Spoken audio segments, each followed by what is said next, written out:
People, praise God. I hope you've all been well. This is a fine Monday morning, the 9th of September. It's cold, and guess what? School is opening today. We are starting classes today. And sai tunaingia 4.2. Yesu ni nani? Yesu ni nani? Karibu tumalize system. But anyway, I thank God so much that tunafungua shule leo, ndo tumalize the semester shule, then next year tu ni atacho labda tubangaize, so I was able to put together 10 back to school tips for young moms. So sai I'm still bado niko holiday, sijaoga, sija change, bado I'm cleaning up a little, then do some kazi kidogo, and then I'll be ready for school. I'm supposed to leave in the afternoon, so yeah, my classes are in the evening. But since naishi diaspora, akimazi na shema guy, since naishi diaspora na have kutoka mapema, so I'm about to get done cleaning up, and yeah, I'll come back and share with you guys the 10 back to school tips for young moms. So don't go away. I'll be back. Finished working out. It is now time to get ready for school. Hi guys, so we are done and ready to leave for school, but before I go, I want to share with you these 10 tips. So I'm trying to keep my voice down because the boy is asleep here, and then if I talk loudly, he's going to wake up, and I do not want that to happen. So I am going to share with you the 10 back to school tips that I was able to gather, and I hope that they're going to help you. I have already applied some of them, or most of them, I hope. Yeah, so let's get down to it.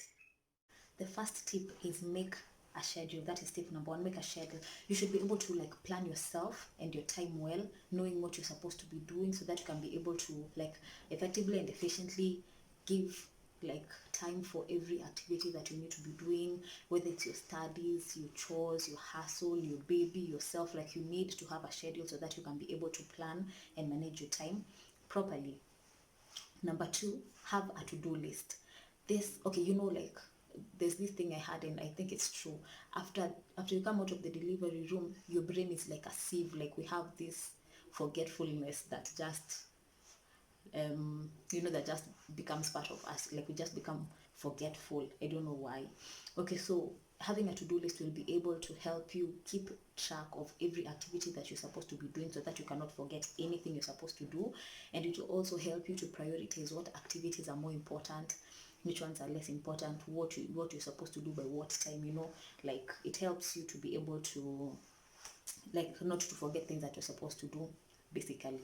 Yeah, another thing is to set sustainable goals. Now the problem with young mothers, or maybe all mothers, you try to put so much on your plate, much more than you can be able to handle, and that becomes a challenge. So be you should do what you can be able to manage. Don't overburden yourself trying to do everything at once, trying to finish every task within a day.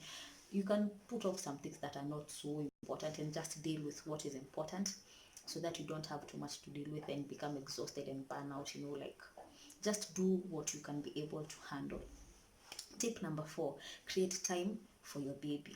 This is so important, because sometimes you could give them very little attention while you're trying to get done with your schoolwork, you're trying to get done with your house chores, you're trying to hustle here so that you can be able to provide for this kid. But if you do not create time for them, they're going to get detached, I bet, and they may feel like they're not really they will not really be able to create that bond with you as their mother. So it's important in everything you do, make sure you set apart time for you and your baby, uninterrupted time.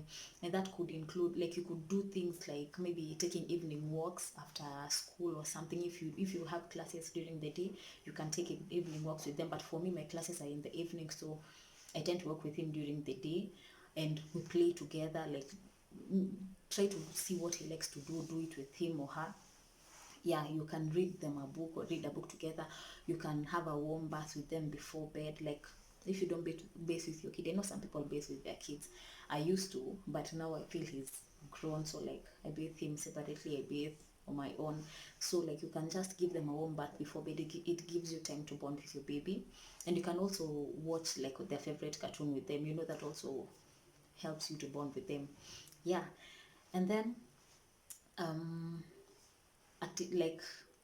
the fifth thing is share activities with your baby. This will also help you to have time that allows you to bond with your kid. Some of these activities that you could do, well, the ones that I have been doing with Mike, like cleaning the house. Maybe when I'm mopping, anaendanga kuleta tukifagio out of nowhere, he comes and pretends to be okay. He's not pretending well, he's sweeping, but he does not even know how to sweep. But at least you get to spend time with him, like cleaning up together, like taking dishes to the sink and cleaning. He's trying to put the clean ones back to the cupboard, like where we put the dishes, like spreading the bed. When I'm trying to spread the bed, Mike will always try to come and help. Like folding clothes, we always do that together. Like try to do activities with your kid, things that can give you time to bond with them. And then another thing is create your space. Sometimes you become so overburdened by trying to take care of other things and other people that you forget yourself. But it's important to give yourself some time of your own. Like you can read your book or a Bible sometimes when you're free, when your baby is asleep and maybe you're not asleep and you don't have so much work in your hands. You can read a book, you can read the Bible, you can watch a movie, you can go out and relax, you can swim or do your nails and your hair. Like just go out and breathe, go out and relax, go out and exhale. Just give yourself some time to, like to break from the normal routine and to relax. Basically relax and exhale. Yeah, another thing, number 7, you can have standing breaks. Because personally for me, I feel like most times when I'm at home, I'm trying to compensate for the time that I'm trying to read so that I can make sure that I'm not lagging behind in terms of academics.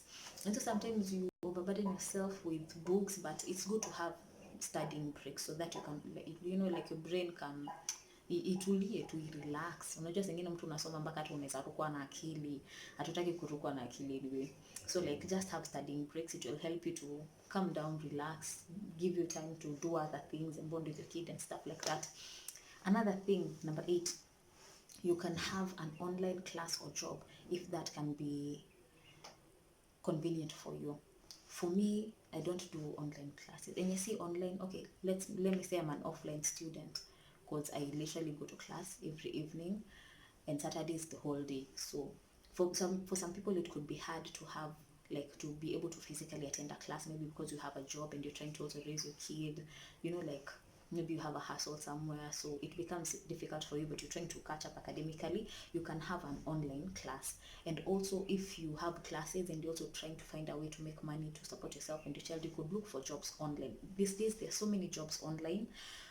I tried that and it did not really work for me. So anyway, there's some people who do that and they thrive so well with online jobs. So you can try to have an online job so that you can be able to manage your classes, your job, and your kid well. Another thing, point number 9, don't be afraid to ask for help. Okay, for me, it was really hard to, I don't know why sometimes it's really hard for me to ask for help. I don't know, sijui kama ni kiburi ama nini, si kiburi though, si kiburi, but sometimes it's really hard to ask for help because you feel like you're burdening other people with things that you're supposed to be doing on your own, but it's good to ask for help from your friends at school, from your classmates, your friends outside. Sometimes you need them to maybe help you look after the child so you could go to class. Sometimes you need someone to come and stand in for you so maybe you can sit for an exam or something like that. Don't be afraid to ask for help from your classmates. Sometimes maybe, like, I remember there's sometimes I would miss class because I'm taking this boy to the clinic, or maybe he's not feeling well. So if you don't be afraid to ask for help from your classmates to be able to catch up with your classwork and all that. And then another thing that I realized, it is good to let your lecturer know that you're a parent, because okay, most of us young mothers, our kids are young. Like you can't be a young mother with an old kid, I think, while you're still in school. Does that make sense? Like most of us, our babies are young. So it's good for your lecturer to know that you're a parent, and that means that sometimes you may not be able to come to class, maybe because your kid is sick, because maybe there's just something that you have to do in regards to your child, and it should be easier for them to understand and to be able to find a way to help you as an individual so that you cannot be left behind by other, it's good if your lecturer knows that you're a parent so that they can know how they can help you as their student. Yeah, for me that works so well. And then the last thing, take care of yourself first before any other thing, before giving attention to your kid, before giving attention to your school and what. Take care of yourself first as a person. And we talked about this in the other video, like you should be able to make sure that you as a person, as a mother, you are okay emotionally, you're okay physically, mentally, and this will help you to be able to take care of other people and other issues better. Because if you're stressed out, if you're burned out, if you are going through a hard time and you don't have no peace at all inside of you, you cannot be able to raise your kid well, because you'll just be pouring out all your anger and hatred and pain on them. So it's good to work on yourself first. Make sure that you're okay. That's why it's important for you to take time out sometimes and just go and work on yourself. Just go and relax and breathe, so that when you come back, you have enough energy and the psych, and the push to just do what you're supposed to be doing. Yeah, and that takes us to Philippians 4, verse 6 to 7, that do not be anxious about anything, but in everything by prayer and petition with thanksgiving. Underline that, with thanksgiving. Make your request known to God. And the peace of God that surpasses all human understanding will guard your heart and your mind in Christ. If you take care of yourself by putting your issues before God in prayer, and remembering to always give him thanks for the little things that he has done for you. Sometimes they are so very big things that he has done. Don't forget to be grateful for those things.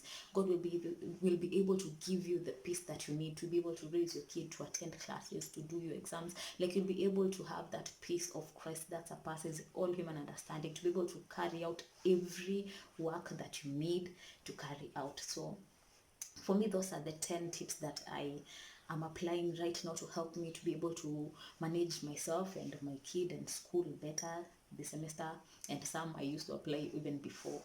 So I hope you've gotten something and that it is going to help you. Yeah, so I think that's all for now.